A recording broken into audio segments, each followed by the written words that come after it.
पंजाब में कांग्रेस आलाकमान भले ही ये दिखाने की कोशिश करे कि पार्टी में जो असंतोष था और पूर्व सीएम चरणजीत सिंह चन्नी और प्रदेश अध्यक्ष अरविंदर सिंह राजावड़िंग के बीच जो मतभेद था वो सुलझ गया है और अब सब एकजुट है, लेकिन ऐसा है नहीं। भले ही दिखाने की कोशिश हो रही है, लेकिन हकीकत ये है कि दोनों गुट अब भी आमने सामने हैं और कांग्रेस आलाकमान की इन दोनों के बीच मेल मिलाप की कोशिशें कामयाब नहीं हुई हैं।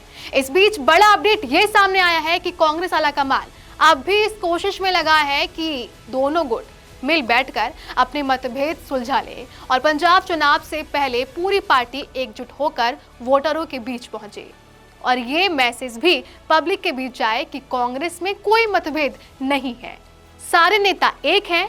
लेकिन मैं जो अपडेट आपको बताने जा रही हूँ उसके मुताबिक ये कोशिशें अब भी सफल नहीं हुई हैं और कांग्रेस आलाकमान को सीधे दखल देना पड़ गया है। दिल्ली में मंगलवार शाम एक ऐसी गुप्त बैठक हुई जिसकी भनक तक बाहर नहीं लगने दी। आपको जानकर ताज्जुब होगा कि इस बैठक में पंजाब कांग्रेस के वो दो चेहरे मौजूद थे जो पिछले कुछ हफ्तों से विवादों के केंद्र में बने हुए हैं। अगर सब कुछ पंजाब कांग्रेस के अंदर ठीक ही है तो छिप छिपाकर मिलने की जरूरत क्या पड़ गई और इतनी गोपनीयता क्यों बढ़ती गई और इस बैठक का नतीजा क्या निकला। चलिए अब आपको पूरी कहानी सिलसिलेवार तरीके से बताते हैं ताकि आप खुद समझ सकें कि पर्दे के पीछे आखिर चल क्या रहा है। पंजाब कांग्रेस अध्यक्ष राजावड़िंग और पूर्व मुख्यमंत्री चरणजीत सिंह चन्नी के बीच बढ़ती दूरियां कांग्रेस हाईकमान के लिए सिरदर्द बन चुकी हैं और अब खबर ये है कि दोनों के बीच सुलह की कोशिशें तेज हो गई हैं। इस पूरी मेल मिलाप की कवायद के पीछे जो नाम सबसे ज्यादा चर्चा में है वो है चुनावी रणनीतिकार नरेश अरोड़ा का। मंगलवार शाम दिल्ली में जो गुप्त बैठक हुई उसमें चन्नी और राजावड़िंग के अलावा नरेश अरोड़ा और सांसद सुखजिंदर सिंह रंधावा भी मौजूद थे। अब यहाँ एक बात समझनी बेहद जरूरी है, ये बैठक कोई मामूली मुलाकात नहीं थी। पंजाब कांग्रेस की नई टीम के ऐलान के बाद जिस तरीके से अपने घर के अंदर ही विरोधाभास सामने आ रहे थे, यानी जो दूरी पिछले कुछ हफ्तों से दोनों के बीच नजर आ रही थी, उसे पाटने की एक ठोस कोशिश के तौर पर इस बैठक को देखा जा रहा है। ये पहला मौका था जब चन्नी और राजा के बीच औपचारिक तौर पर बातचीत हुई है, लेकिन इस बैठक में आखिर क्या बात हुई ये अभी तक साफ नहीं हो पाया है। सूत्रों का कहना है कि बातचीत सही दिशा में आगे बढ़ रही है, यानी उम्मीद की एक किरण जरूर नजर आ रही है। मगर जब इस बैठक को लेकर राजावड़िंग से सवाल किया गया तो उन्होंने साफ इनकार कर दिया कि उन्होंने ऐसी किसी बैठक में हिस्सा लिया ही नहीं है और नरेश अरोड़ा से जब पूछा गया तो उन्होंने भी कोई जवाब देना मुनासिब नहीं समझा। यानी बैठक हुई ये तय है, लेकिन इसे स्वीकार करने से हर कोई बच रहा है और यही बात इस पूरे मामले को और दिलचस्प बना देती है। अब जरा पीछे चलते हैं और समझते हैं कि आखिरी विवाद शुरू कहां से हुआ।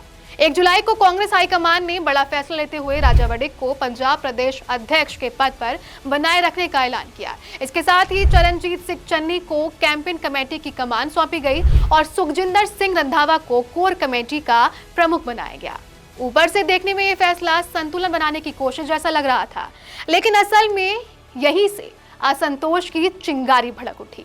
दलित समाज से आने वाले चन्नी और पूर्व डिप्टी सीएम रंधावा की अगुवाई में पंजाब कांग्रेस के कई विधायकों और पूर्व उम्मीदवारों ने राजावड़िंग को अध्यक्ष पद से हटाने की मांग को लेकर मोर्चा खोल दिया। यानी पार्टी के भीतर ही एकजुट सीधे तौर पर हाईकमान के फैसले के खिलाफ खड़ा हो गया।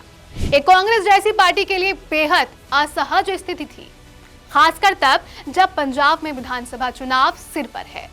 इस बगावत को शांत करने के लिए हाईकमान को सीधे मैदान में उतरना पड़ा।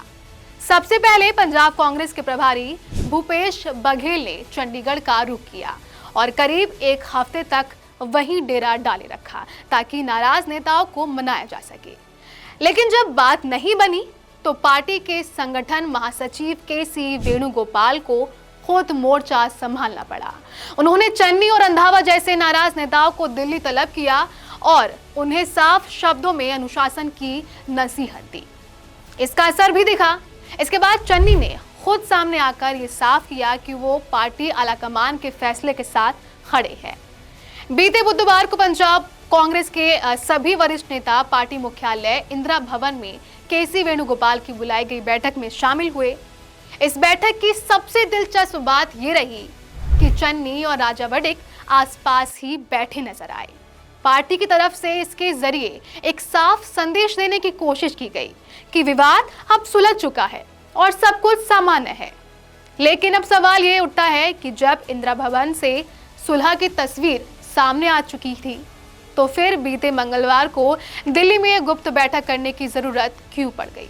जाहिर है जो सुलह सार्वजनिक तौर पर दिखाई जा रही है, उसकी असली जमीन इन बंद कमरों की बैठकों में ही तैयार हो रही है और इसमें सबसे अहम भूमिका निभा रहे हैं नरेश अरोड़ा, जो एक अनुभवी चुनावी रणनीतिकार माने जाते हैं। ऐसे रणनीतिकारों का काम सिर्फ चुनाव प्रबंधन तक सीमित नहीं होता, बल्कि पार्टी के भीतर के अंतर विरोधों को भी संभालना उनकी जिम्मेदारी बन जाती है। अब जरा इसे कांग्रेस की बड़ी रणनीति के नजरिए से समझते हैं।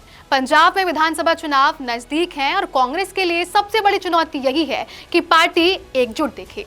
अगर चन्नी और राजा वड़िक के बीच की खींचतान चुनाव तक जारी रही तो इसका सीधा नुकसान पार्टी को वोटों के रूप में उठाना पड़ सकता है। यही वजह है कि हाईकमान इस मामले को बेहद गंभीरता से ले रहा है और हर स्तर पर सुलह की कोशिश कर रहा है। लेकिन यहाँ एक पेच भी है। चन्नी और रंधावा का जनाधार दलित और सिख वोटरों के बीच माना जाता है, जबकि राजा वड़िक को संगठनात्मक पकड़ रखने वाला नेता माना जाता है। ऐसे में अगर इन दोनों धड़ों के बीच तालमेल नहीं बैठा तो कांग्रेस का सामाजिक समीकरण भी गड़बड़ा सकता है। यही कारण है कि पार्टी सिर्फ ऊपरी तौर पर सुलह दिखाने से संतुष्ट नहीं है, बल्कि जमीनी स्तर पर भी दोनों खेमों के बीच भरोसा बहाल करना चाहती है। अब आगे क्या होगा ये कहना अभी जल्दबाजी होगी, लेकिन इतना जरूर है कि जिस तरह से लगातार बैठकों का दौर चल रहा है, एक सार्वजनिक तौर पर और दूसरा गुपचुप तरीके से, उससे साफ है कि कांग्रेस हाईकमान इस मसले को हल्के में नहीं ले रहा। पार्टी को पता है कि अगर बड़े नेताओं के बीच केमिस्ट्री सही नहीं बनी तो इसका सीधा खामियाजा चुनाव नतीजे में भुगतना पड़ सकता है। तो कुल मिलाकर तस्वीरें बनती हैं कि ऊपर से भले ही सब कुछ शांत और सुलझा हुआ दिख रहा है, लेकिन अंदर खाने अभी भी बहुत कुछ बाकी है।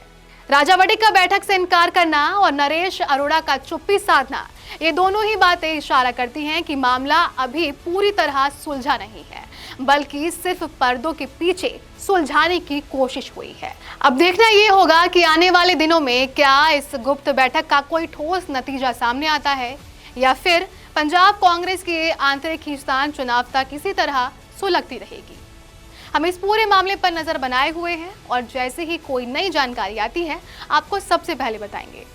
आपको क्या लगता है? अपनी राय जरूर बताइए।